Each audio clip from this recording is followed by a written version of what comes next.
Kjo është pasuria që princesha Diana i ka trashëguar Meghan dhe Kate, do të mahniteni.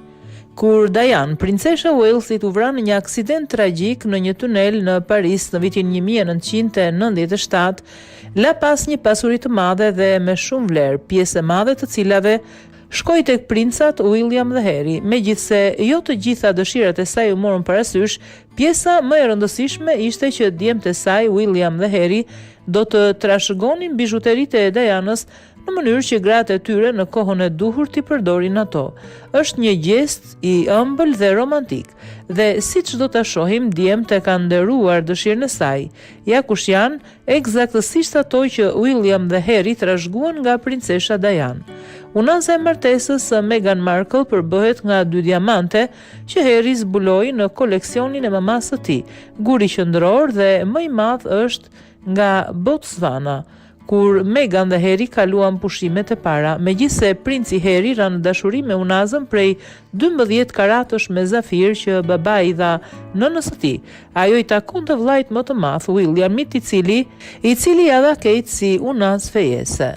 Pas dhuratës së unazës me zafir për fejes, një tjetër dhuratë, po me këtë gur të çmuar ishin dhe vathët. Në ditën e tyre të dasmës, princi Harry jo vetëm që vendosi një unazë martese në gishtin e Meghan, por gjithashtu i dha Meghanit unazën e mrekullueshme të smeraldit që dikur princesh Diana nuk e hiqte nga gishti. Ishte një unazë të cilën ajo e mbante pas martesës së saj me princin Charles, pasi ndihej më mirë me të se sa me unazën e martesës.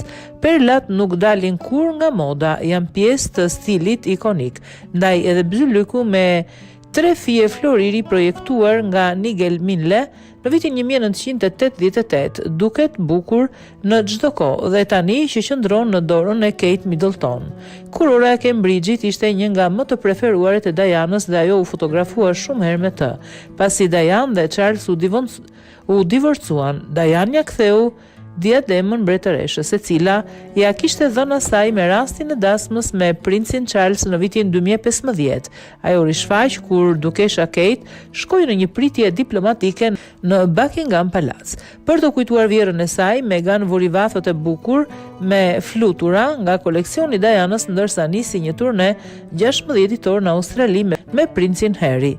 Këto ishin vathët që Diana filloi të vinte menjëherë pasi lindi princin Harry. Gjithashtu, në këtë tur, ajo ka dhënë edhe bzylykun të gjithim prej floriri, cili i takonte princeshës Diana.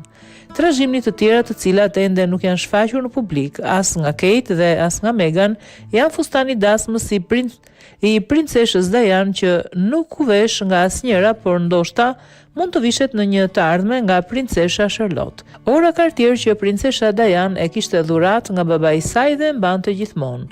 Në një të ardhme, kur princi William të marrë titullin princi Walesit, Kate do të trashëgojë titullin e princeshës Diana, princesha Walesit.